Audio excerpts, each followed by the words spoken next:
Perkenalkan, nama saya Usatuna Sana, saya peserta sarjana ASN tahun 2026, angkatan 24, kelompok 4. Saya di sini akan mempresentasikan hasil diskusi kelompok kami, yaitu materi tentang digital ethic dan digital culture, atau yang sering disebut etika digital dan budaya digital. Saya di sini bersama teman-teman saya dari lapas kelas BP Brebes. Pertama yaitu Farizal Zaki, yang kedua yaitu Farlina Sekar Adelia Pratama, yang ketiga yaitu Inori Panji, dan yang terakhir yaitu Lana Alkodan. Kami mempresentasikan materi yang berdasarkan pada Peraturan Pemerintah Nomor 94 Tahun 2021 dan juga Undang-Undang Nomor 20 Tahun 2023 tentang ASN. Kami membawakan tema yaitu bijak bermedia profesional dalam bekerja. Adapun latar belakang dari materi ini, yaitu transformasi digital telah membuat berbagai aspek dalam kehidupan, termasuk dalam pemerintahan dan pelayanan publik. ASN saat ini dituntut mampu memanfaatkan teknologi digital secara profesional dan bertanggung jawab. Pemanfaatan media sosial, aplikasi digital, dan sistem informasi pemerintahan membawa manfaat yang sangat besar. Namun, dari beberapa manfaat di atas, ada pun tantangan-tantangan dalam era digital, antara lain penyebaran hoax, pelanggaran privasi data, ujaran kebencian, penyalahgunaan media sosial, atau kebocoran informasi kedinasan. Oleh karena itu, ASN perlu menerapkan etika digital dan budaya digital sesuai dengan ketentuan disiplin ASN dan nilai-nilai ASN.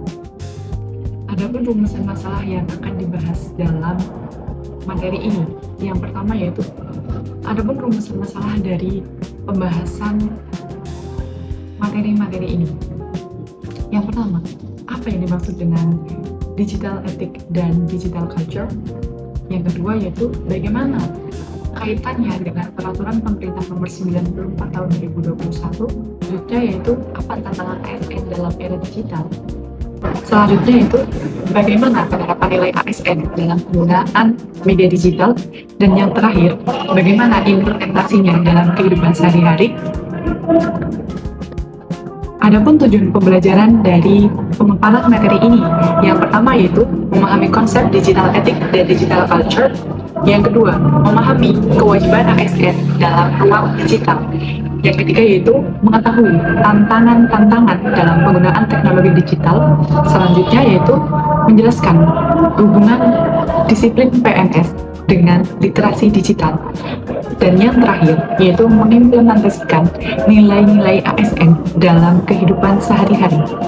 Untuk dasar hukum yang menjadi landasan pembahasan materi ini akan dijelaskan oleh rekan saya. Dasar hukum. Yang pertama ada Undang-Undang Nomor 20 Tahun 2023 tentang ASN. Jadi ASN harus memiliki sikap profesional, berintegritas, orientasi pelayanan, menjaga netralitas, dan menjunjung nilai dasar ASN berakhlak. Sebagaimana yang telah dipelajari di agenda kedua, yaitu meliputi berorientasi pelayanan, akuntabel, kompeten, harmonis, loyal, adaptif, dan kolaboratif. Selanjutnya ada Peraturan Pemerintah Nomor 94 Tahun 2021 tentang disiplin PNS. Jadi PNS wajib menaati kewajiban dan menghindari larangan yang telah ditetapkan. Apabila terdapat PNS yang melanggar kewajiban tersebut, maka dapat dikenakan hukuman disiplin ringan, sedang maupun berat. Selanjutnya, pengertian digital ethics. Digital ethics atau etika digital merupakan norma, tata krama, dan tanggung jawab dalam menggunakan teknologi digital. Lalu meliputi apa saja sih? Nah, digital ethics ini meliputi etika berkomunikasi, penggunaan media sosial, perlindungan data pribadi, penghormatan terhadap hak cipta, dan tanggung jawab atas jejak digital. Selanjutnya, hubungan digital ethics dan Peraturan Pemerintah Nomor 94 Tahun 2021. Dalam Peraturan Pemerintah Nomor 94 Tahun 2021 yaitu tentang disiplin PNS, ASN diwajibkan menjaga integritas, etika, rahasia, jabatan, serta nama baik instansi termasuk dalam penggunaan media sosial dan platform digital. Lalu, contoh penerapan di tempat kerja seperti apa? Yang pertama, tidak menyebarkan dokumen kedinasan tanpa izin. Yang kedua, menjaga keamanan data kepegawaian. Yang ketiga, menggunakan email kantor secara profesional. Dan keempat, tidak membuat unggahan yang merugikan citra instansi.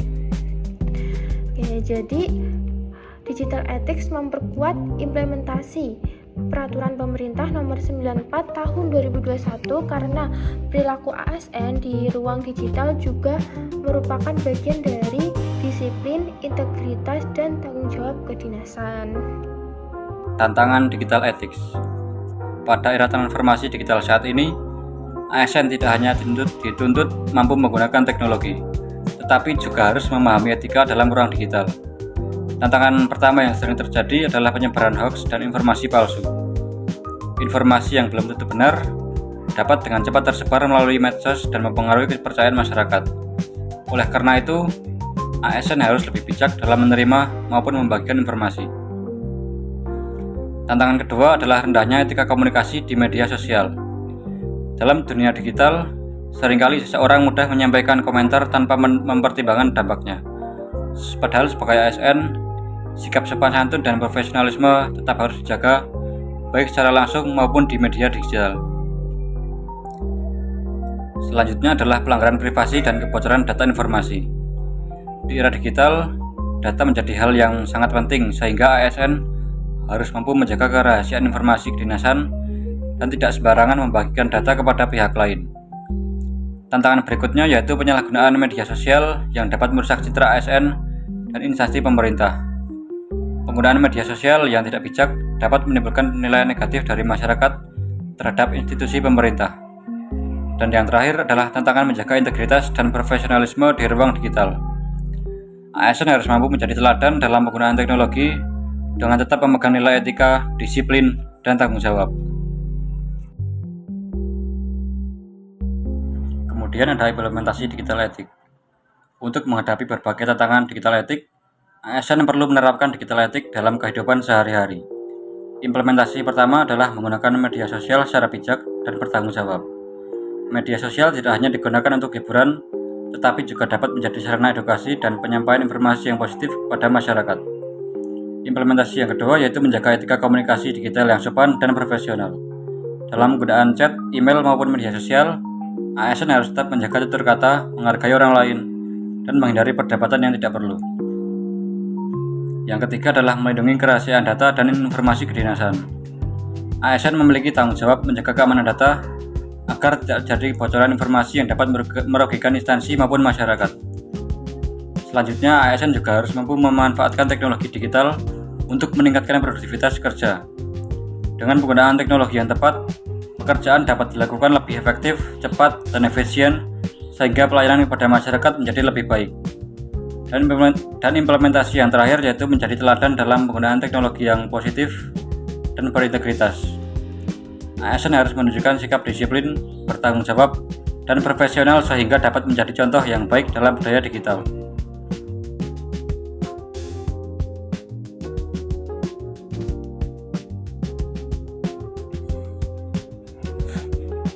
Nilai-nilai berakhlak dalam digital etik. Nilai berakhlak menjadi pedoman utama ASN dalam menerapkan digital etik.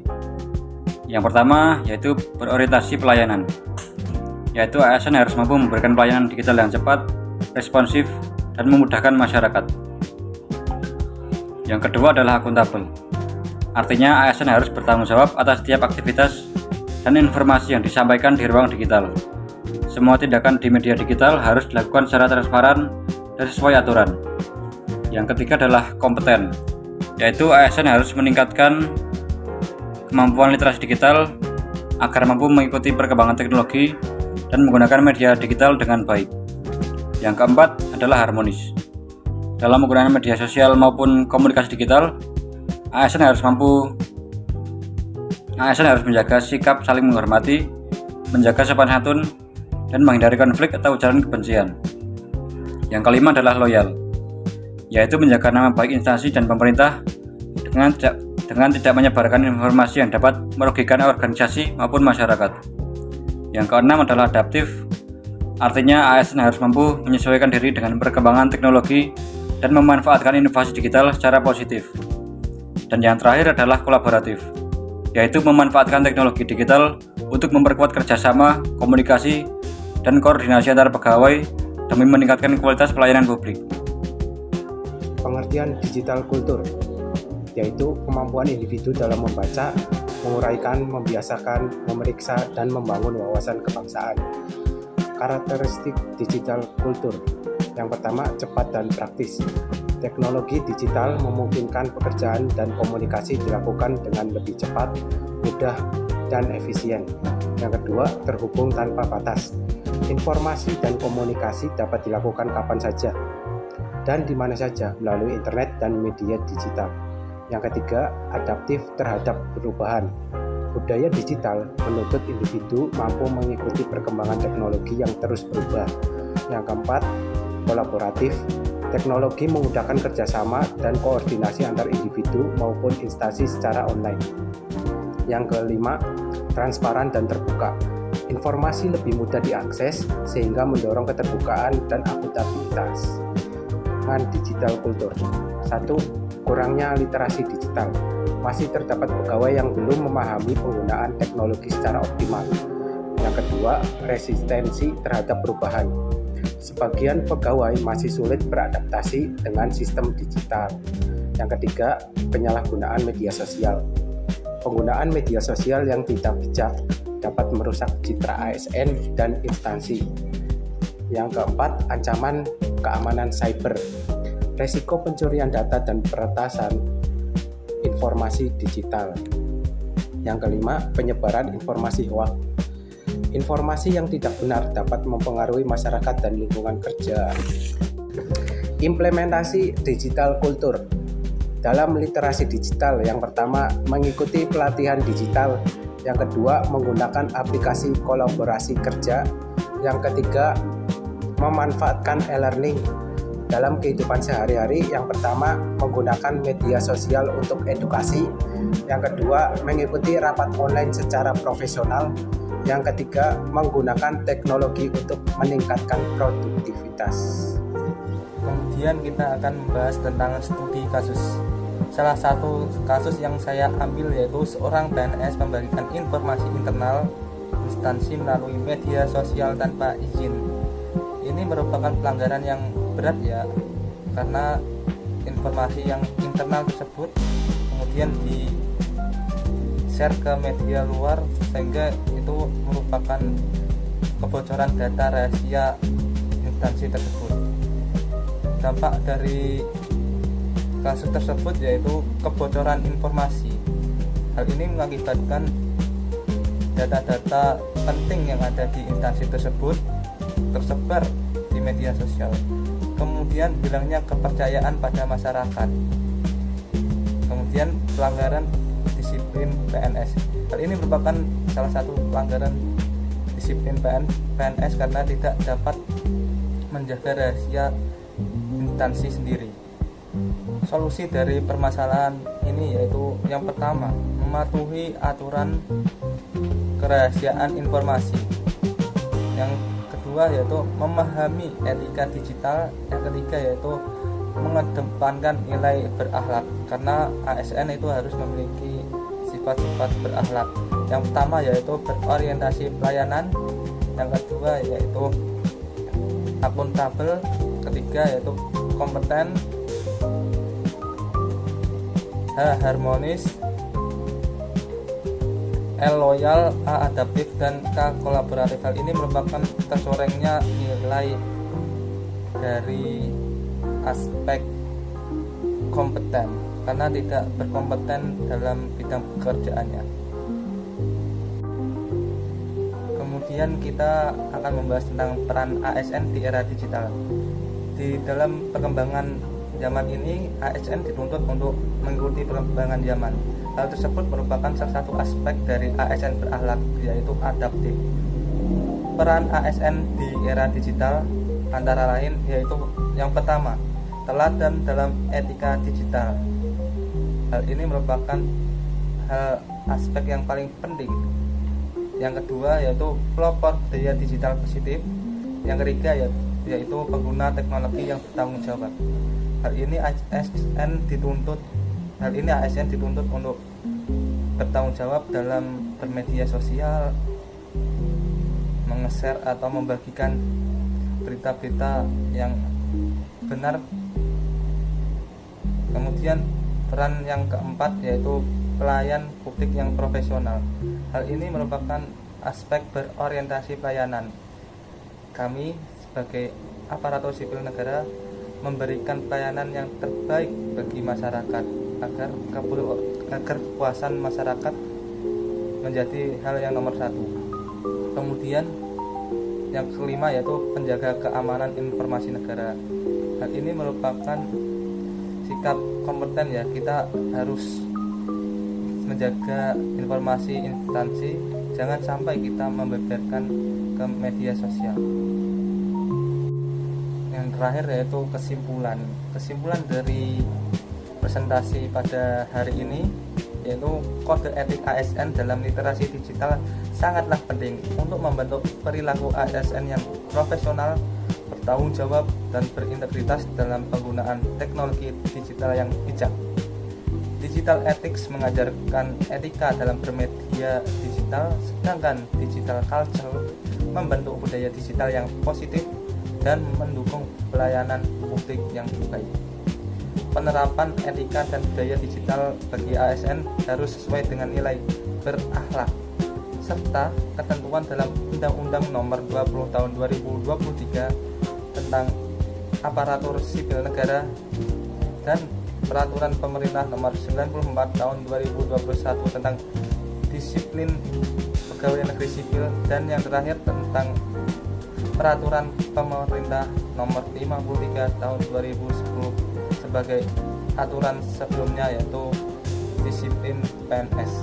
Dengan demikian, ASN diharapkan mampu menjaga citra institusi dan meningkatkan kepercayaan masyarakat di era digital. Sekian dari presentasi dari kelompok kami.